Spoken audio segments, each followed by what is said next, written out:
हर हर महादेव। देवों का देव महादेव जी के चरण में प्रणाम करती हूँ, मेरा प्रणाम स्वीकार हो। माता गौरा पार्वती के चरण में प्रणाम करती हूँ, मेरा प्रणाम स्वीकार हो। गणपति ललनवा के चरण में प्रणाम करती हूँ, मेरा प्रणाम स्वीकार हो। गुरु भाई बहना, मैं एक कथा सुनाने जा रही हूँ, इस कथा को पूरा सुनिए और रहस्य जानिए। हर हर महादेव, घर घर महादेव। गुरु भाई बहना, एक राजा थे और एक रानी थी। राजा का राज बहुत बड़ा था, उनका राजमहल भी बड़ा था। गुरु भाई बहना, राजा की रानी जो थी वो भगवान भोलेनाथ की पुजारी थी, परम भक्त थी भगवान की, भोलेनाथ की। बिना भगवान के पूजा किए वो रानी एक दिन भी भोजन नहीं करती थी। प्रतिदिन भगवान के पूजा पाठ करती थी और चर्चा भजन भी करती थी। जब भी उसको समय मिलता था तो चर्चा भजन कर लिया करती थी और चर्चा भजन करके ही उसे अच्छा लगता था। गुरु भाई बहना, कुछ ही दिन बीता राजा रानी के दोनों एक साथ कि वो रानी गर्भवती हो गई। और जब गर्भवती हो गई तो 9वां महीना के बाद एक सुंदर पुत्र जन्म लिया। और जब पुत्र जन्म लिया तो रानी और राजा दोनों अपने पुत्र से बड़े प्रसन्न थे।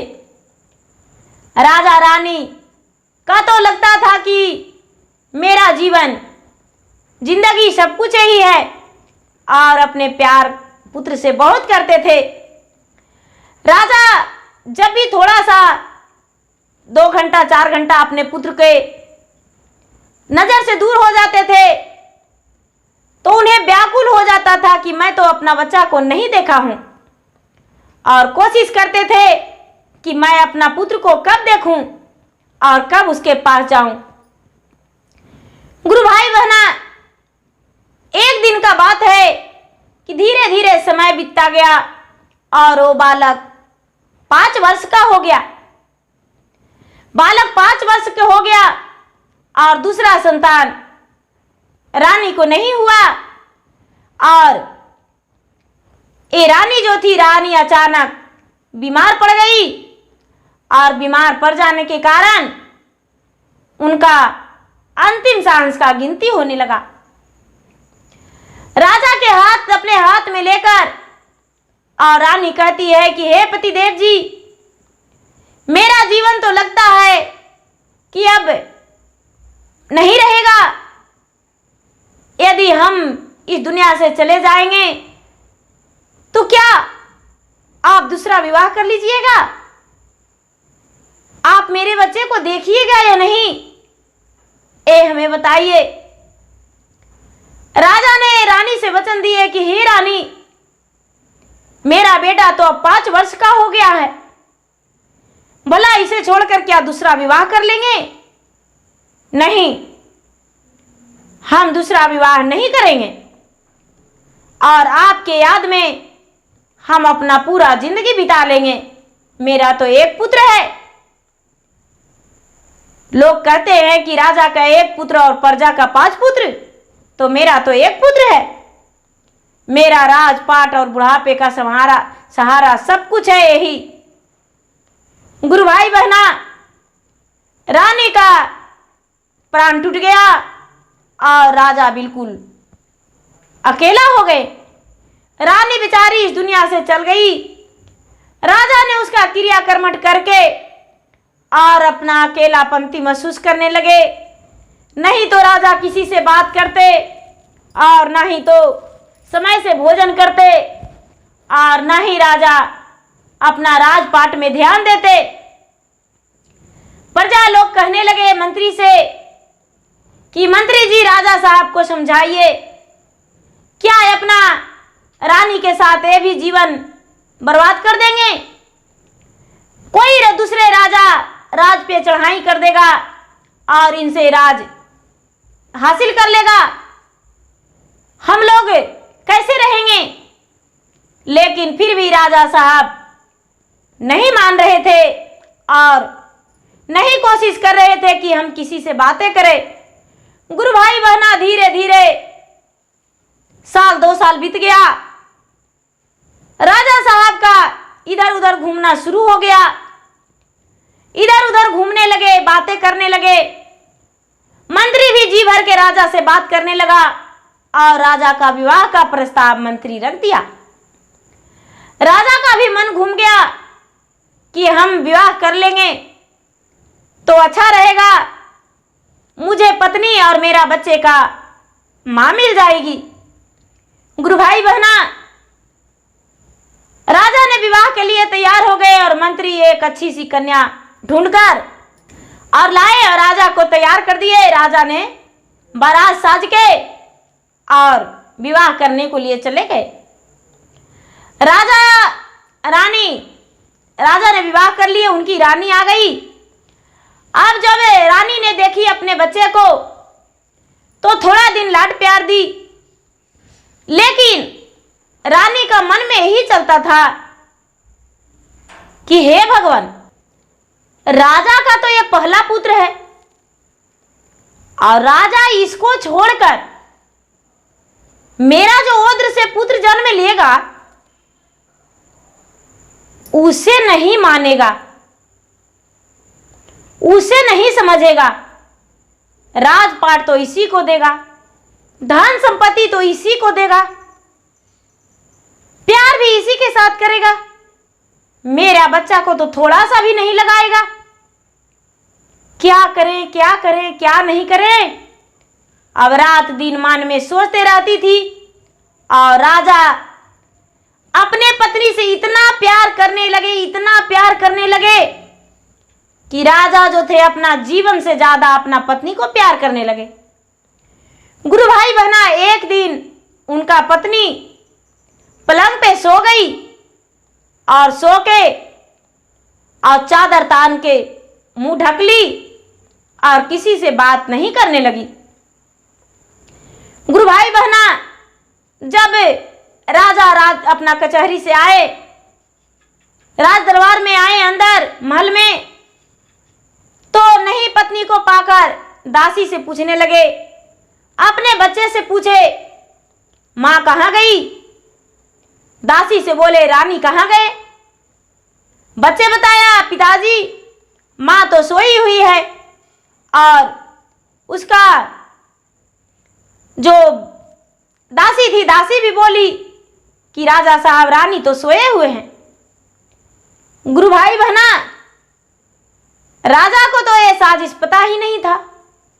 अपने पत्नी के पास जाकर पलंग पर बैठ के और उनका हाथ पैर टोने लगे, लेकिन रानी कुछ नहीं बोली। धीरे धीरे आवाज में थोड़ा थोड़ा बोलती, जो कि पता नहीं चलता। राजा ने कान लगाकर सुनने लगे। रानी कहती है कि राजा साहब आज मेरा प्राण नहीं बचेगा, आज तो लगता है कि मेरा प्राण निकल जाएगा।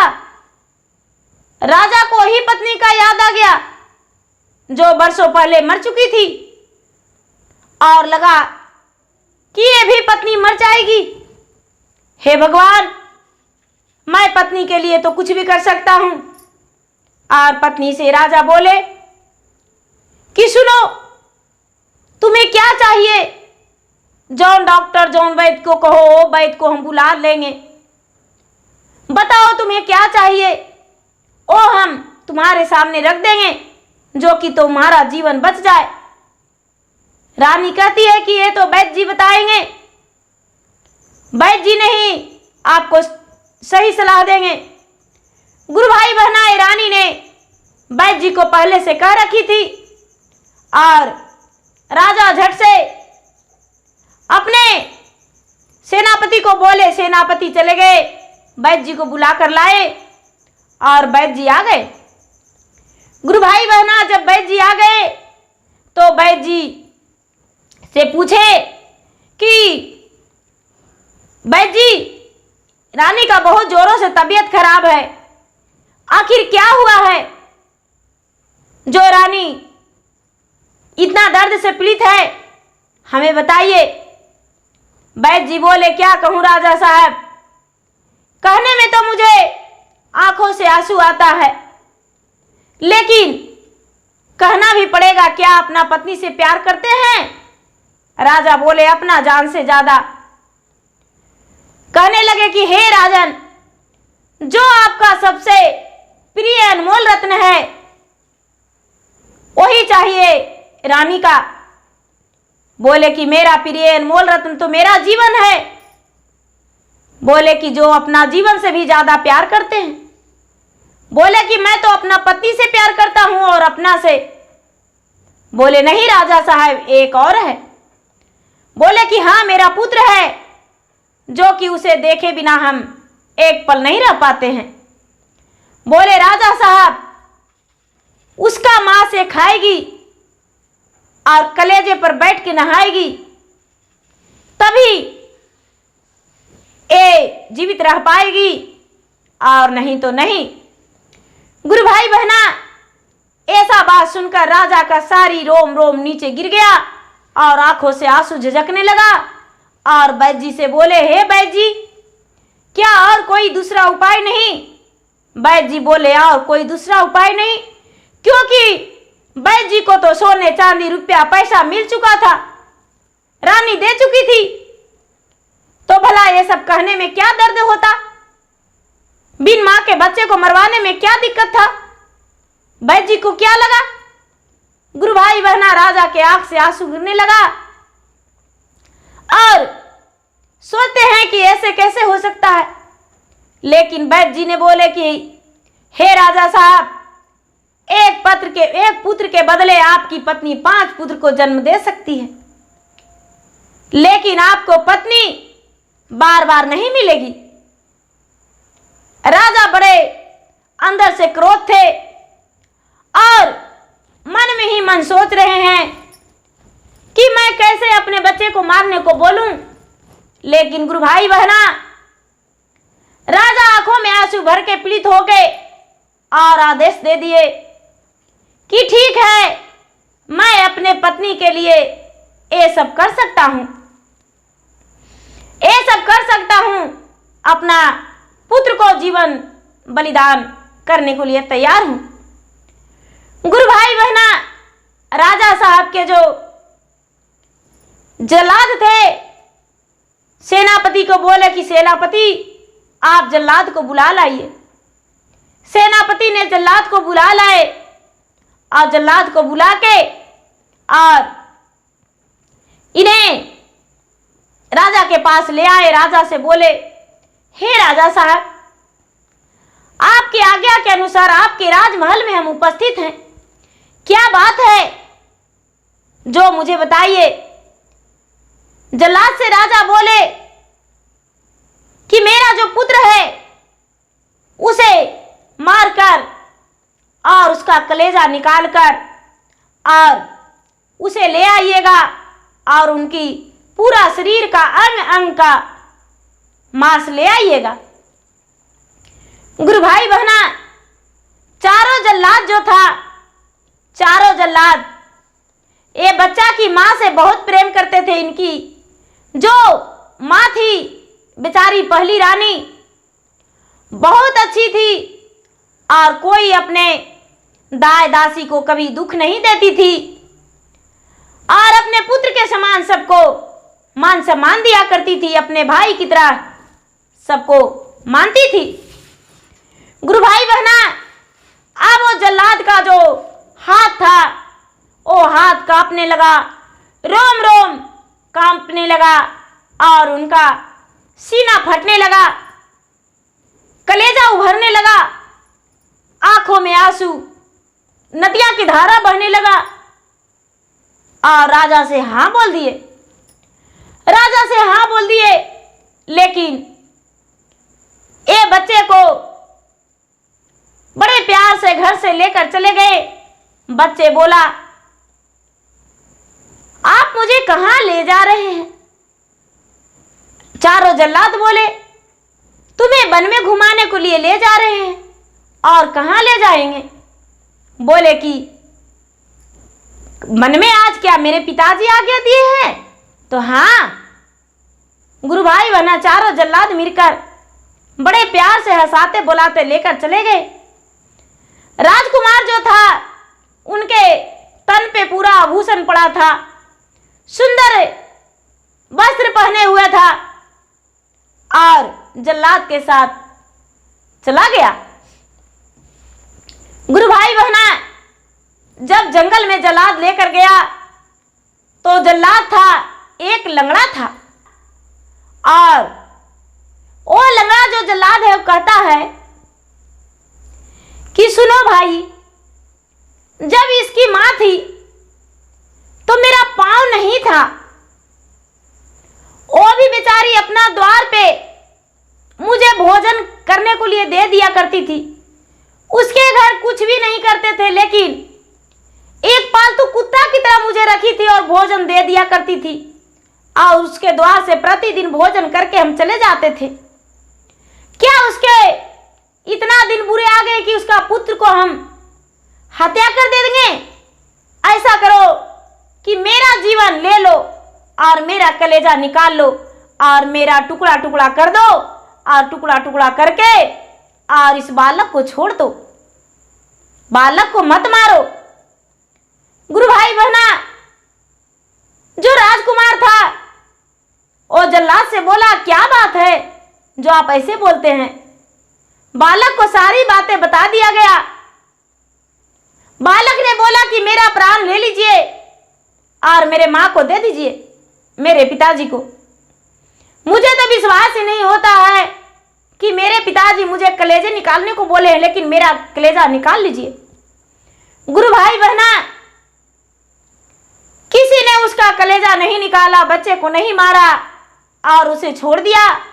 और ये जो लंगड़ा जल्लाद था, जल्लाद ने रट मर के बोला कि मेरा प्राण ले लो, ऐसे भी मैं कोई काम को नहीं, किस हो मेरा जीवन यदि एक दिन काम में आ जाता है तो अच्छा है। और क्या किए कि 3 जल्लाद मिलके इस लंगड़ा जल्लाद को मार डाले और इनका कलेजा और इनका शरीर का मांस लेकर रानी के पास उपस्थित हो गए। गुरु भाई बहना ये जो राजकुमार था, राजकुमार वहां से चला गया। रानी ने क्या मांस खाएगी और क्या कलेजा खाएगी, उसे तो लगा कि चलो मेरा बेटा मर गया। गुरु भाई बहना रसोई में भेजकर और बनवाई और बनाकर और लोगों को परसवाई, लेकिन राजमहल में कोई उसका मांस नहीं खाए। रानी ने तो खा ली, खाकर और अपना आत्मा को शांति दे दी। गुरु भाई बहना अब क्या होता है, ये जो पुत्र था, पुत्र वहां से चला गया। चलते चलते चलते चलते चलते चलते एक बाजार में जाकर बैठ गया। एक बाजार में जाकर बैठ गया, वहां एक राजा का बेटी का विवाह था।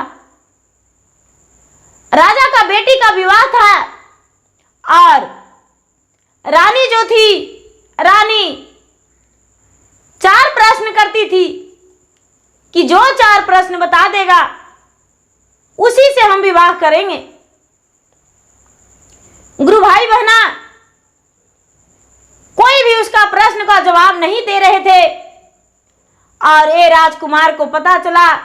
राजा का वस्त्र था, राजकुमार का वस्त्र था, पूरा शरीर अंग अंग आभूषण से भरा हुआ था। सोमर के बीच चला गया, लोगों से पूछते कि क्या चीज का नगाड़ा बज रहा है, क्या चीज का हंगामा बाजार में हो रहा है। राजा का पुत्र था, दिमाग से तेज था, नादान भी नहीं था, अच्छा था। वो लोगों बताए बाजार का लोग कि यहाँ राजा का बेटी का विवाह बहुत दिन से तैयारी हो रहा है होने का, लेकिन कोई राजकुमार से हो नहीं रहा है। ये राजकुमार जो गया तो राजकुमार जाकर बोला कि नगाड़ा बजा के पान का बीरा उठा लिया और खा गया। राजा को लगा कि चलो मेरे पास फिर एक राजकुमार आया है और इसे सवाल किया जाए। गुरु भाई बहना, राजा ने बोले कि सबसे पहले मेरा सवाल यह है कि तालाब जो है, तालाब एक तालाब भर तालाब पानी है, तालाब जो एक दिन में सुखा देगा, एक रात्रि में, उससे अपना बेटी का विवाह करेंगे। दूसरा है, हम पूरा बोरिया भर राय छिटवा देंगे, जो जमा कर देगा उससे ही विवाह करेंगे। तीसरा है, जो पूरा भोजन, जितना भोजन बना रहेगा अकेला वो व्यक्ति खा जाएगा, उसी से अपना बेटी का विवाह करेंगे। चौथा है कि जिससे विवाह करेंगे वो मेरे पास ही घर जमाई बन के रहे। ए राजकुमार ने चारों कबूल कर लिया। चारों जो प्रश्न था चारों कबूल करके और बोला कि ठीक है राजा साहब, आपका प्रश्न का हम उत्तर देंगे और चारों काम हम पूरा करेंगे। सबसे पहले हुआ कि तालाब में जो पानी है, तालाब में पानी सुखाना है। तो ठीक है राजा साहब, हम तालाब का पानी सुखा देंगे। गुरु भाई बहना, सवेरा हुआ, तालाब में पानी जस के तस भरा हुआ था। राजा साहब इसके पास गए, बोले कि तालाब में पानी जस का तस भरा हुआ है। बोले राजा साहब, हम तालाब सुखा देंगे, समुद्र में आप बांध लगा दीजिए, हम तालाब का पानी सुखा देंगे। राजा कहते हैं समुद्र में कभी बांध लग सकता है? राजकुमार बोला, क्या तालाब का पानी सूख सकता है एक दिन में एक व्यक्ति से? एक प्रश्न जीत गया। गुरु भाई बहना, ये जो राजा थे, राजा पूरा सरसों छिटवा दिए और बोले किसे चुनना है, एक भी घटना नहीं चाहिए। बोले कि ये जो छिटाएगा मेरा मर्जी से। राजकुमार ने खेत को जुतवा दिया और जुतवा के और राज छिटवा दिया और उसे पटा दिया, पटवन कर दिया। सारा राय निगुज गया, जलम गया। और राजा कहते हैं कि हम बोड़िया से राय छिटवाए, एक भी राय चुनवाया नहीं, राय कहाँ है? बोले राजा साहब, राय तो हम फसल लगा दिए हैं, उपजेगा तो बोड़िया भर जाएगा। आकाश का तारा गिन दीजिए, राय छिटवा देंगे, चुनवा देंगे। राजा हार गए। आकाश का तारा गिन दीजिए, हम राय चुनवा देंगे। राजा इस प्रश्न से हार गए। गुरु भाई बहना, तीसरा प्रश्न जो था, राजा बोले कि जितना रसोई बनेगा अकेले तुम्हें खाना होगा। ये राजकुमार ने क्या किया कि पूरा प्रजा में आज्ञा निमंत्रण, खाने का न्योता भेजा दिए और राजा साहब भोजन बनवाए। शाम का समय हुआ, ये राजकुमार पूरा को बुलवाए और सारा लोग उपस्थित हो गए। जितना राजा साहब भोजन बनवाए सारे लोग खा गए। सवेरा हुआ, राजा साहब कहते हैं कि आप तो मेरा भोजन प्रजा में बांट दिए, आप तो खाए ही नहीं। ये राजकुमार बोलता है कि हे राजा साहब, जब तक प्रजा भोजन नहीं करते हैं तब तक शादी का शुभ नहीं हो सकता है। जब लोग का मुंह से आह नहीं निकला, अच्छाई नहीं निकला, तो विवाह कैसा? बर तो सीधा भूखा रहता है और ब्याह होता है, बर तो खेवे नहीं करता है। राजा तीनों प्रश्न से हार गए। गुरु भाई बहना, राजा का बेटी का विवाह राजकुमार से हो गया और राजकुमार घर जमाई रहने लगा और खुशी जीवन राजकुमार बिताने लगा। गुरु भाई बहना, जब राजकुमार अपने राजमहल से निकला तो जो राजा का राज था वो तहस नहस हो गया। जो रानी थी, रानी बिल्कुल एक भिखारिन की तरह रहने लगी। उनका घर में दरिद्रा का प्रवेश हो गया और एक भी संतान उसका नहीं हुआ। राजा जो थे, राजा भी अंधे हो गए अपने पुत्र के वियोग में, लेकिन पुत्र राजा के पास नहीं लौटा। और राजा का जो बेटा राजकुमार था, ससुराल में ही अपने जिंदगी बिता लिया और खुशी खुशी उसका जीवन बीता। राजपाट भी उसके पास हो गया, उनके पास परिवार भी हो गया, लेकिन सौतेली माँ, निर्दयी माँ कसाई नहीं मिली। तो गुरु भाई बहना, मेरा वीडियो अच्छा लगे तो इसे लाइक कीजिए, शेयर कीजिए, सब्सक्राइब कीजिए। धन्यवाद। हर हर महादेव, घर घर महादेव।